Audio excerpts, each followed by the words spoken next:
Alors, c'est une application qui s'appelle Wally, W-A-L-I, qui veut dire Web Alert List.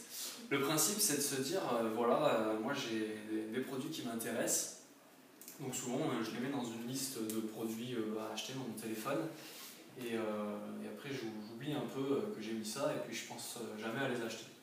Et donc là, le principe, c'est d'utiliser ces petits objets-là, donc des beacons, qui seraient accrochés à des magasins, et qui pourraient publier les objets que vend le magasin. Et si jamais je passe devant un magasin qui a cet objet-là et qui dit à mon téléphone qu'il y a un objet dans le magasin qui m'intéresse, dans ce cas-là, je reçois une alerte sur mon téléphone, soit ça vibre, soit ça peut être sur ma smartwatch, ça s'affiche, et ça me dit rentre dans ce magasin, il y a ce que tu cherches. Et donc, je ne vais pas rentrer dans le magasin par hasard, mais je vais rentrer dans le magasin en me disant il y a vraiment un truc qui m'intéresse. Ça, c'est pour le côté point de vue utilisateur. Donc, comment ça marche? Il y a bien sûr une application sur un téléphone qui s'installe à un moment donné. Nous, on a fait ça sous Meteor parce que c'est un framework qu'on aime bien et qui est assez puissant. Ça marche sous Cordova pour pouvoir faire des alertes push sur le téléphone. Et ça marche avec l'API Cdiscount pour récupérer la liste des produits qui pourraient être disponibles dans le magasin. Donc en fait, le magasin est obligé de publier ses produits sur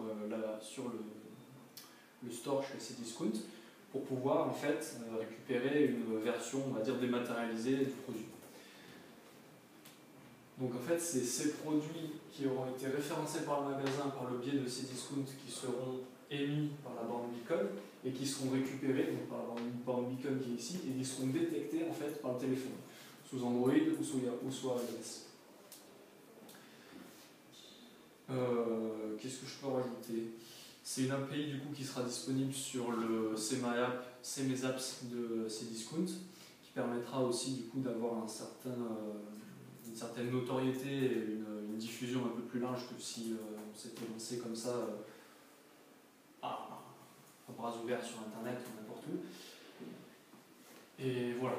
Donc l'intérêt pour le client, c'est qu'il est notifié à chaque fois qu'il y a quelqu'un qui l'intéresse et il n'est plus saoulé par des pubs qui ne l'intéressent pas. L'intérêt pour le vendeur, c'est qu'il attire des gens chez lui et en plus des gens intéressés.